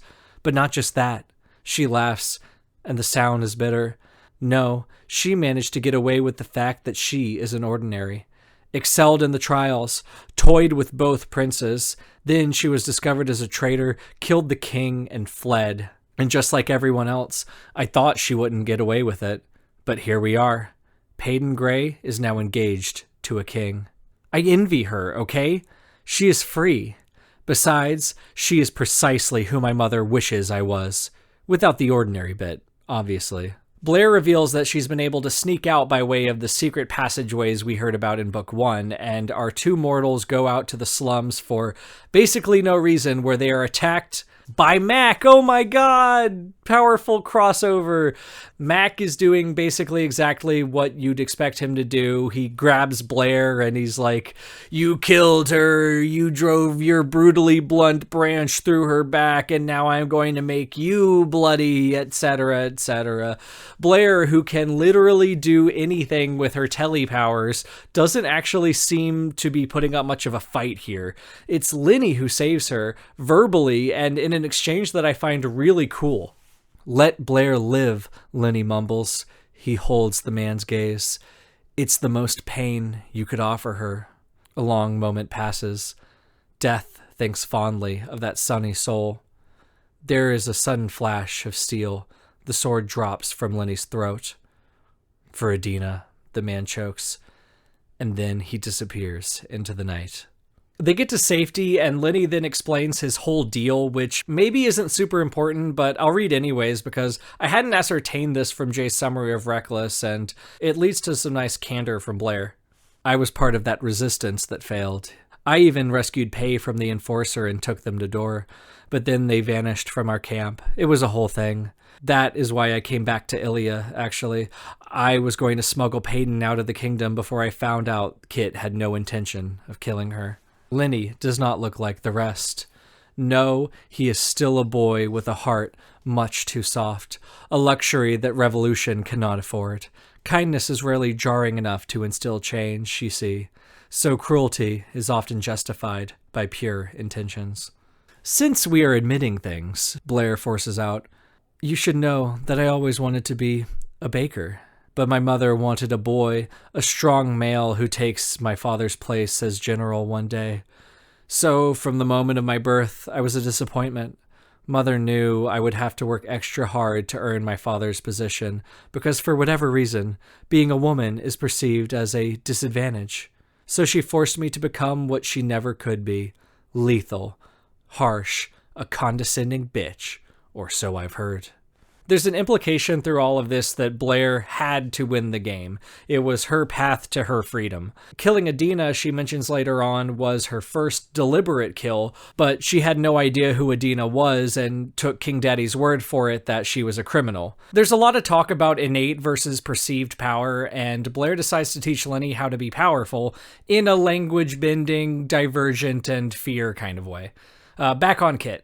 It's been less than a day since Peyton came back from the desert or whatever Skyrim dungeon where she found that crown from the dead queen or whatever, and he's in his office going through his mother's jewelry box and recognizing the handwriting in some love letters as Callum's. This is all from the twist in Fearless. It sends him into a spiral about his legitimacy, which only a conversation with Mara can fix.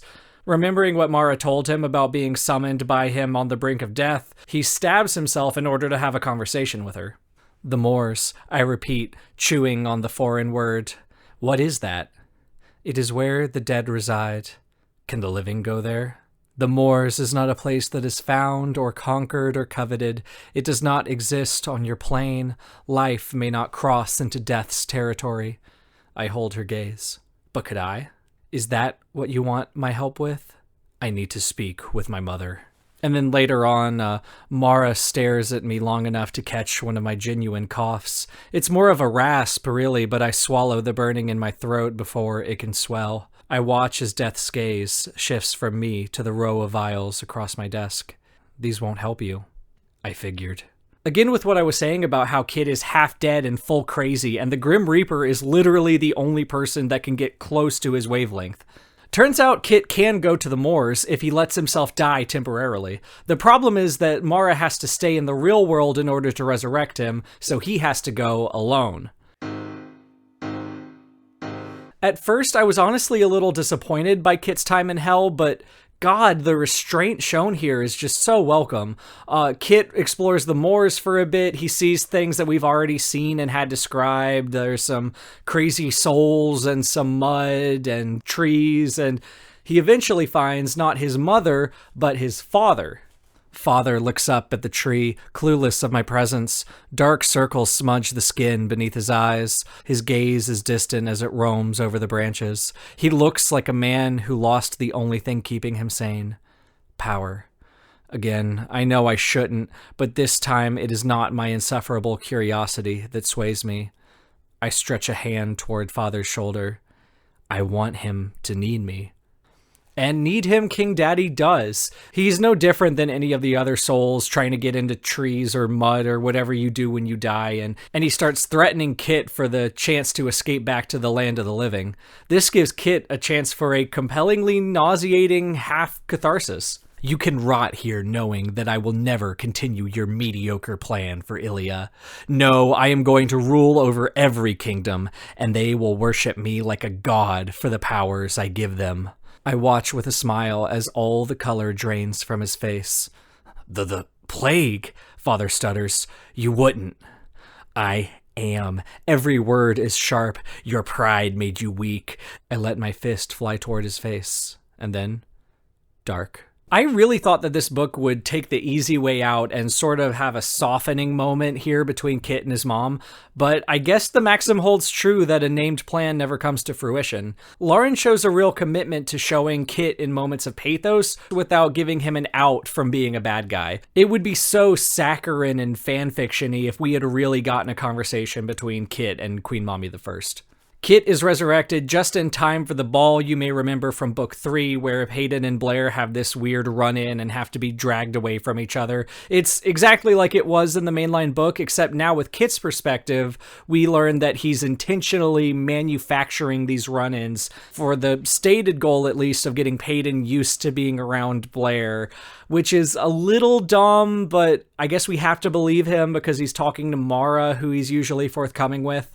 Blair and Lenny sneak off to the secret archives or whatever and run down an encyclopedia of all the known powers, finding a passage on hypers that explains that they can develop a sixth sense, which I kind of assumed would be like borderline psychic, like they could feel the muscles contracting before someone moves or little changes in heart rate or whatever and then react accordingly. But they mean sixth sense as in the Shyamalan movie. Mara leaves Blair and Lenny as they contemplate their plan to have Blair quote-unquote die, creating an annoying buried lead as she goes off to do other death stuff. You see, a soul remains trapped within its vessel until Mara gathers and releases it into the moors. Her time in Ilia, though strictly educational, or so she tells herself, has left death a bit distracted. Souls have been neglected in their corpses for longer than Mara cares to admit, and she typically prides herself on efficiency. So rhetorically, and only a bit rhetorically, is Mara really the only death? It's mentioned multiple times that she hasn't been to Ilia in a while. Are all Ilian souls buried alive in their own corpses, unaware that if and when they're ever plucked away, they'll just go insane in a swamp? Like, I don't know. I would like answers to this. It doesn't make sense that she's never been in Ilia if she's supposed to, like, physically drag people. I haven't touched on it much, but Mara is used as a lampshade hanging machine for a lot of inconsequential mainline series stuff, calling out how stupid the names of the elite powers are, how empty and bland the world feels. Side note, Lauren Roberts herself actually voices Mara in the audiobook, which, if you'll permit me bringing in outside sources, really cements to me that she's supposed to be an author stand-in. Why can't she just give us exposition about her own deal while she's talking about all this other stuff? She'll later find Kitt, who's still processing what he saw in the moors. I am going to be so much greater than him. He was too weak to do what needs to be done, not me. And he will spend the rest of his afterlife thinking about that, thinking about the disappointing son who will bury his legacy. I'm sure he will, she says simply. Souls like his don't usually find peace. Find peace. Those who accept that there is no way out of the moors are the ones who escape it. Death says this like one would when solving an obvious riddle. They move on, dwell in the very fabric of the moors. Each soul may decide how they spend their afterlife, forever searching for a way to escape it or greeting fate and finding peace. So you don't escape the moors, you dwell within its fabric, which is still the moors.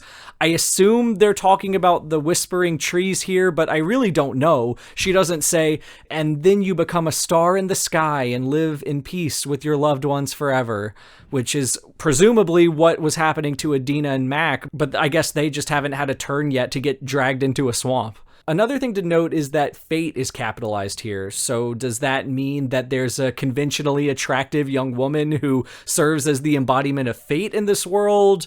Life will also be capitalized like this. So is there some kind of pretty girl trinity out there? I don't get it. Coming to terms with the fact that he's dying, Kitt enters a pact with Mara, kind of like how Blair did with Lenny, now that I'm thinking about it. Kitt will teach Mara how to live, and Mara will teach Kitt how to die. I really don't know how either of them are remotely qualified for this, since Kitt has just been scribbling in his notebook for the past several months, and Mara died a millennia ago or whatever, but it's kind of cute, it's kind of fun. There's a lot of really good stuff here, most of which is very similar to stuff I've already read, but Kitt, of course, has to ruin it with this stupid flirting. I think you are a beautiful being forced to do ugly things. You're not malicious. No, you're obedient. Mara, if she had any blood pumping through her veins, might have blushed, but her voice predictably remains dull. So what do you think? Am I a monster? I'm not afraid of you. That is not what I asked. No, I do not think you are a monster. In fact, he says slowly, I would have believed you were a deity, if only you said so. I wouldn't have questioned worshipping something so divine. It feels like Powerless One stuff all over again. There's a lame training montage where Blair attempts to get Lenny to use his hyperpowers to smell spices, and then Kitt and Mara sneak into the kitchen. This is lesson 1 of how to live. They're just going to bake. I am not a killer, Mara says. Just as darkness is merely a lack of light, I only collect souls when life, capital L, decides to let them go. It is life that gives up, not death that takes away, though it is my reputation that suffers. That doesn't seem fair. There the king goes again, understanding death. It is not fair, she agrees simply, but I'm quite good at retribution, if I so desire. I think that last part will be relevant later. I think. Anyways, guess what they bake. Just guess. Well, you don't even have to, because it's the only thing anyone in this world eats other than mashed potatoes one time. Everyone in this stupid, shitty polis just eats mashed potatoes and sticky buns. They bake sticky buns. Jesus Christ. You know, the redundancy is one thing, but I just hate how everyone in this entire series has the same set of 3 interests. Could they maybe have been baking some other fantasy bread, like sourdough, because I've always had the theory that the plagues is an analog for COVID. Like anything but sticky buns. Their little date gets interrupted by Lenny and Blair, who were certainly going to sneak in and make their own sticky buns on their own stupid little date, ending the scene. Mara watches Kai and Kitt spar. Not really much is worth going over here, but I will read some of this because I think the phrasing is so funny. There, Mara watched Kitt's worries melt away when he lovingly referred to his brother as Kai Pai. Peyton and the brothers she had unknowingly tugged apart spent most of the night swallowing wine when their mouths weren't bubbling with laughter. Ew. Bubbling with laughter. You love her, the king blurts raggedly. He lowers his sword, defeated. Perhaps more than anything. Kai swallows. Don't be ridiculous, Kitty. She is your bride. And I am your brother, the king returns. Always. No matter what. His enforcer nods. You and me. Always. Fervently. That is all Kitt Azar wants in this life he now slips from. Our focus then shifts to Lenny and Blair, who are finalizing their plan for Blair's escape. The candles set up in her room, which vexed me and Fearless, were intentionally placed so that a fire would start, but the plan was that it would just start in a certain way, and Blair would be able to use the fire as cover to go through the secret passageway. What about my body? Asks Blair. Blair's skepticism is met with a shrug. I'll say I took care of it. So that clears that up, I guess. Blair's mother enters again, and her ire is drawn this time to Lenny, being a weak hyper or whatever. Oh, this is pathetic, says the woman. You are nothing, child. Now stay out of affairs that don't concern you. Blair steps forward then, shielding the Imperial with her own body. I'm the only one who gets to be a bitch to him, she sneers.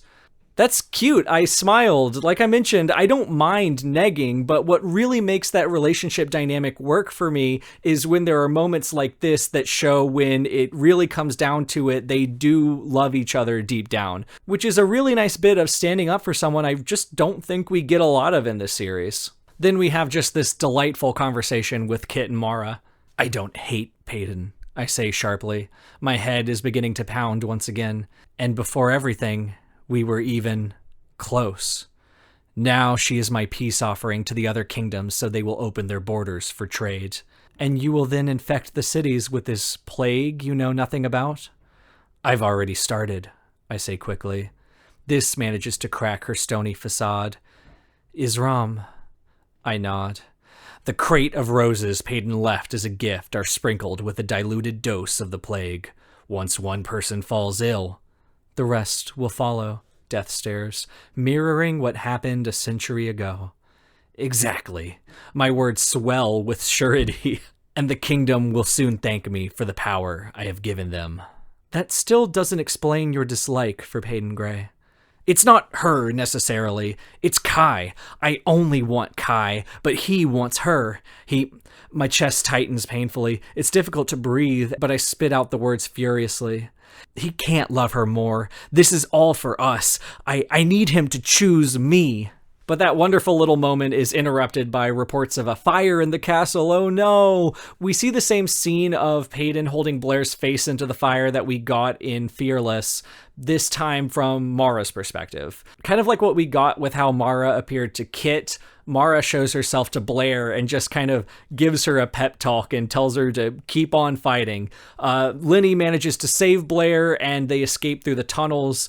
The extent of Blair's injury wasn't part of the plan, but there's a nod to how Blair might have intentionally allowed things to get out of hand in a sort of self-hating gesture.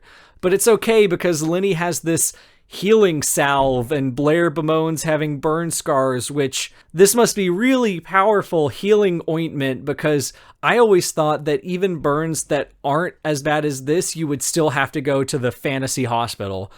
But since Blair is conscious, that means that she can get these lemon tarts that Blair baked for her, which is just so funny, but at least it's not sticky buns. We go back to Kitt, who's entering Kai's room. I'm pretty sure that Peyton is under the bed or in the closet or something during this time. This is the scene where Kitt tells Kai that his third trial is going to be having a fight in the bowl. The whole time Mara's invisible, whispering in Kitt's ear like Edward's ghost to tell Kai that he's dying, which does elevate the scene and give texture to what we had where it was just Kitt being a little weird. Mara then shows Kitt how to die. So where does all your power come from? I ask. The Moors. It supplies me with anything I need, so when I am parted from it, my power is limited. Where did the Moors obtain such strength? Death stares at me, subtly intrigued. The Moors is all that was, and all that will soon come to pass, she finally says. Its power is not devised or created. It is infinite. All of this is extremely unhelpful information, but to be fair, Kitt is also confused. While he's never been in great shape this whole book, Kitt's health really starts to slip around this point. My head pounds. Weak. Fucking guinea pig over here. Something snaps within me.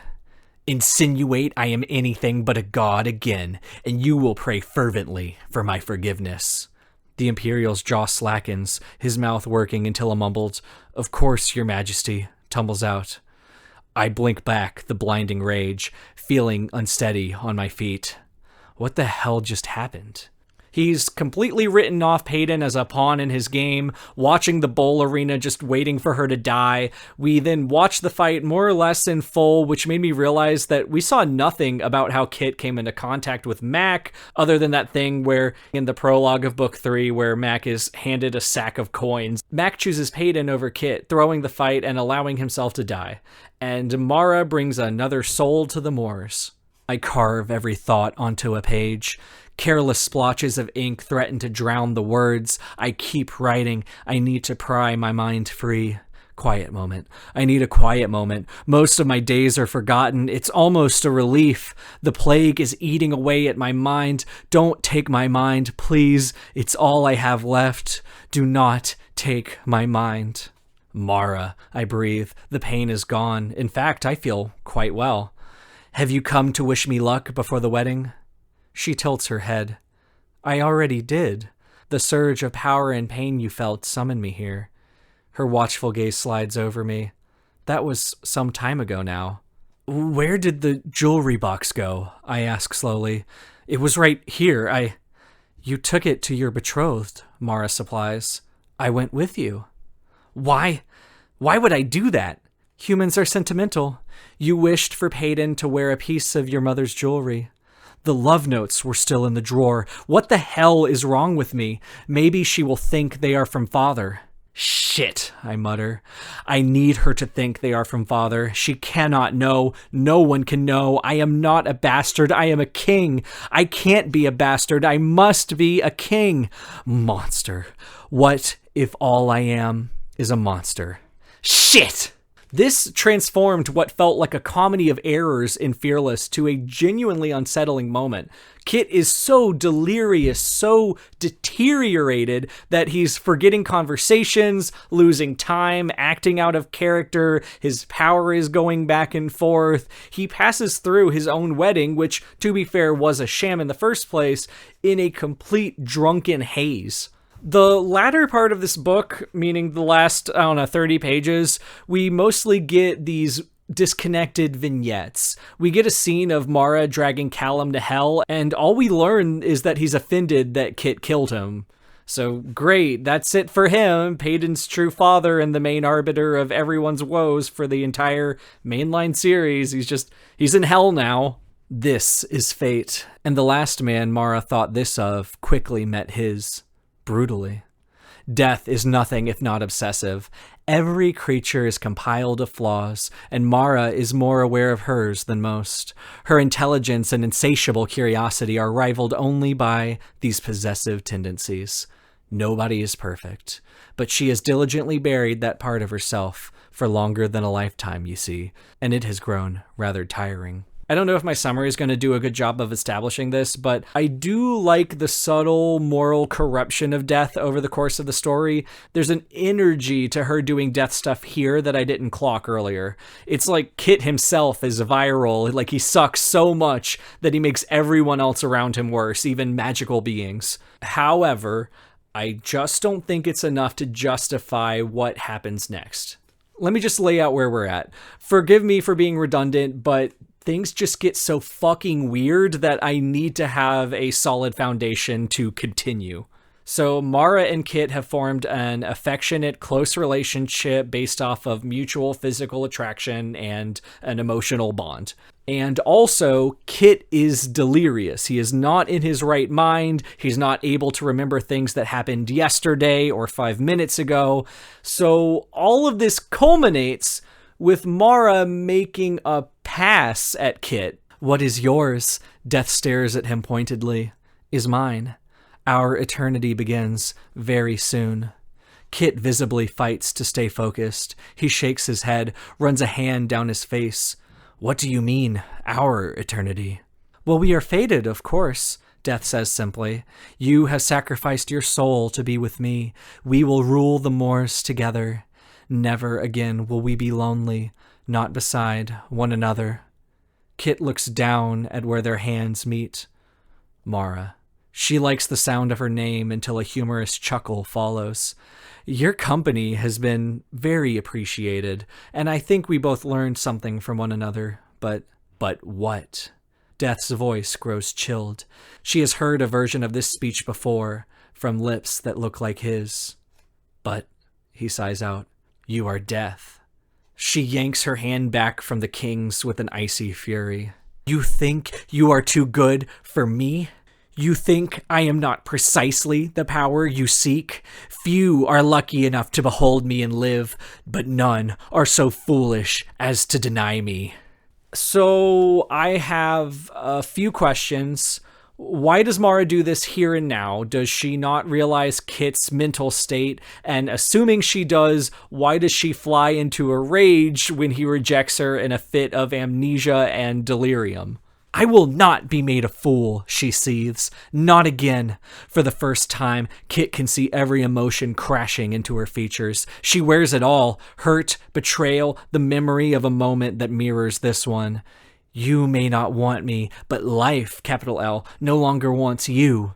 Death leans over the desk, skewering Kitt to his seat. Your soul is mine, and what is left of me could have been yours, she murmurs. But now I won't be so gentle. Mara is not a monster, unless you make her out to be one. The close third perspective is really impeding my comprehension here. Am I supposed to join Mara in her righteous fury, or am I supposed to understand that she's being as unreasonable as Kitt is? I genuinely don't know. And I hate to say it, but this reminds me of something Jay was talking about in the Reckless Fearless episode about the quote-unquote libidinal satisfaction of burning Blair's face off. The implication that in the author's real life there is a Blair, real or imagined, and this is catharsis by proxy. But that just doesn't square here situationally for the same reason you don't enter any sort of irrevocable union when one or both parties is severely compromised. Yes, Kitt is a genocidal maniac, he deserves to go to hell, but Mara doesn't care about that. All that happens within the bounds of the relationship dynamic is Mara made a pass at Kitt while he was intoxicated, and then Kitt intoxicatedly rejected her. He does not need to be thinking about a relationship right now, he needs to be Narcanned. Anyways, Kitt dies in a drunken haze. He does that thing he does in the Fearless epilogue where he just sits as a star with Adena and Mak for a bit, and then the scene continues where it leaves off. Mara's hollow gaze flicks over him with a chilling indifference. Are you enjoying your peace? Kitt nods, weary of this volatile death. I am beginning to. It's quiet. Good. The word is cutting from Mara's tongue. She doesn't sound happy for him, rather morbidly excited at the vulnerability of his enjoyment. Now I get to rip such peace away from you. I only showed you such peace so I could rip it away, she informs coolly. She then tilts her head at him, a habit that Kitt once found curiously endearing. Did you really think I would allow you the quietness you so crave? And yeah, he goes to super hell. 5 years later, Linny and Blair are working as bakers in Tondo, and Linny has no trouble seeing Mara on one of her death errands. He assumes she's a regular pedestrian and greets her as they pass by, just so Blair can be like, who are you talking to, Baka? Anyways, Mara runs into Kitt, as in the daughter with one T, and they have a dumb little interaction implying that Mara sees great potential in the girl, and we close out that chapter on this. The girl, Kitt, and her promising soul wave goodbye to death, but this is not the last time they will meet. Mara taps a steady rhythm with her boot, though she no longer pretends the beat belongs to her heart. No, now she finds comfort in the lack of such fragility, for she cannot be confined, not by life, and certainly not by a man, but perhaps by a woman. Feminism for the win! Yeah, that stupid, smelly man is sure gonna regret not wanting to sleep with you while he was drugged and dying from every disease and unable to form complete sentences without passing out. The awesome girl boss thing to do in that situation is definitely stalk his half-sister and brother's daughter. In the epilogue, Kitt is now forced to be the apprentice/lackey to death, a fate he doesn't necessarily mind since it's technically something to do. He learns how to teleport into the land of the living like Mara can, which he uses to see his brother in this really pointless scene. Are you? Shit, this is ridiculous. Some kind of ghost? The dead king looks up at the living one before him. I am much worse. Let me help you, Kitt, please. There is no help for me in the moors. I am death, not in its entirety, but enough to make me useful, and it is all my doing. I gambled with power, and it took control. What is the plague, Kitt? You do not wish to know. The brothers behold each other for a moment that has even eternity shying away. Eternity is lowercase there, so no pretty girl there. He then returns to the land of the dead, where Mara greets him with a baleful, ironic title, King of the Moors. So he gets to be king of something after all, but isn't that an ironic twist? The end. My favorite poem is the 31st in Petrarch's Il Canzoniere, which begins Quest anima gentil, or This Gentle Soul. I've mentioned it in the Noah Man of Destiny episode. It's a really handy example of poetic fact versus truth. I'll throw up a translation. This is what I go off of because everything I know about Italian comes from guesswork and Google translated Josh Groban. Basically, it presents the emotionally true story of a deceased soul ascending to the literal actual heavens. Death in this poem is an adventure, it's beautiful, it's a triumph. Spiritually, I find it pretty universal as well, almost primitive. I mean, I know not every cultural heritage equates the actual heavens with the afterlife, but I just mean it's not aggressively Catholic. What I love about this poem is that it's factually inaccurate. Petrarch died about a century before Copernicus, so the solar system depicted here is geocentric. But does that make the poem weaker? In my opinion, no, and that's what makes it such a great case study for how little fact matters in art. All of that isn't relevant at all. I'm just digressing because, hey, screw you, it's my channel, and I need a second to breathe after whatever Fearful just was. Where this poem ties into the Powerless series is it's almost iconoclastic how Lauren Roberts presents this exact cosmology in her books, only to rug pull us at the very end into a much bleaker afterlife.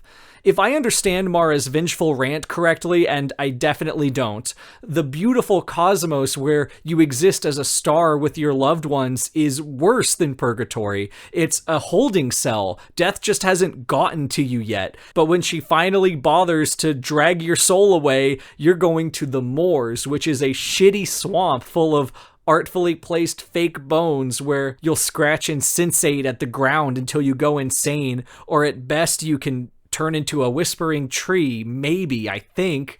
Earlier in this video, I mentioned that Poweful didn't deepen the world, it just broadened it. This new insight into the afterlife, to me, is a deepening. It's one thing when the guy with no meaningful screen time is suddenly an evil mind reader. It's one thing when the augur tells you to go to the oracle, who tells you to go to the prophet, who tells you to find a vial of see the future juice. Whether the Moors adds to or detracts from your enjoyment of Powerless, there's something being done here, and it feels both intentional and grounded in an emotion or worldview that the author wants to communicate to us. That said, it's interesting to me that Kitt's fate doesn't follow any, direct karmic logic. He goes to Swamp Hell because he spurned the advances of the Grim Reaper in a moment where he was overdosing on the plague. It's not, this is your fate for killing a bunch of people and conspiring to kill millions more. It's, this is your fate for not making out with me. But I don't know if I hate that. It feels very much like a fable or something where the villain would get away with his crimes only to be ironically punished in some stupid accident. I just find it roundabout and lopsided here. Really, the worst sin committed here is that it's just too much too late. It's crazy that we rewrote the entire series' eschatology in a novella that most fans won't even pick up. It's crazy that we left a character in a moment of quiet forgiveness and yoinked him to hell at the very, very last second, the last 5 pages. But I'd be lying if I said I wasn't interested to see in future books how this bleaker worldview develops. It's good, kind of, I think. At least, like I said, it's better than any other book in the series. I feel the need to reiterate this after the batshit ending. I will never like Lauren Roberts' prose, I will never like alliteration, I will never like dimples or sticky buns, I will never like starting every paragraph with, "you see," but I had fun with this book. So screw it, my inability to parse what's being done with the ending doesn't make it any less enjoyable to me. The hints that the generic world we've lived in for 3.5 books may have something going on in it. The characters doing things that just aren't flirting and eating sticky buns and fighting. Kitt and Mara were just delightful every time they were on screen, up until Mara's heel turn anyways. It really, really works with Mara, and the relationship let Lauren leverage her annoying tendency to dwell on things to her advantage. Kitt has big plans, big, weird, terrible plans, but we as the reader can benefit a lot from having these plans marinate for a while. We got to see him be outside of a scribbled manifesto shoved into the back of book 3, and I liked what we got. Lenny and Blair were less interesting to me on balance, but I did appreciate the way their perspectives deepened the world. There was all this stuff about exploring what hypers can do, which doesn't go anywhere, but it's nice that it was brought up. Still, there was a lot of cute stuff between them, the only I can bully him moments in particular. But what really makes Fearful compelling to me is all of these things come together in a way that's just so weird, and I like weird. And I think the reason this book worked so well for me is that it wasn't powerless. Maybe that's a dumb reason to like a book, but if anything has kept me interested in the series, it's unrealized potential. Remember what I said about how the book knows what we know and then goes from there? Imagine if the whole series had started here in this book, lengthened and with balance added to Maiden Butler in all the stuff about love triangle and the death trials. Have this be the foundation for you to layer all of this crazy shit from the get-go. The Hunger Games meets Red Queen from the point of view of President Snow and the Grim Reaper isn't that crazy of a sell. It reminds me of what Jay was saying about Age of Scorpius. We know that we're all just dust in the end. You don't have to explain why. Start with "so we are dust" and give us something new. I don't think something like that would be beyond Lauren Roberts' ability or even desires, but I know it definitely wouldn't be commercially viable if this book is any indication. So Fearful isn't great with a capital G, but I felt challenged. I felt like Lauren was a human being who wanted to say something about her views on life and her experiences in the world. I felt like there were depths to the story beyond what's immediately available on the page, and it didn't feel like a waste of time to try to puzzle at it. If I said Skyshade fails to be literature because it falls apart under scrutiny, Fearful is literature because looking at it makes it come alive. It rocks, and it's so tragic seeing the Goodreads review spread. So here we are at the end of the Powerless canon. I'm sure we'll get a Kitt with 1T spinoff in a sort of Sandersonian sequel trilogy, but for now, I'm content with where we're at. Even, or especially, with the downer ending where we learned that we're all just dust in the end, destined for swamp hell. As much as both of these novellas found ways to vex me, at the end of the day, Peyton Gray and I were in love with the same fresh ghosts. Sure, both of these books are lopsided and hard to read. Sometimes it's hard to guess whether Lauren Roberts cares about them, but if she spent all this time writing them, she must have loved these characters some. I both love and hate these books. I both love and hate the entire series. That's just the human way. Maybe all we really need in life is to find out what to do with all that dust.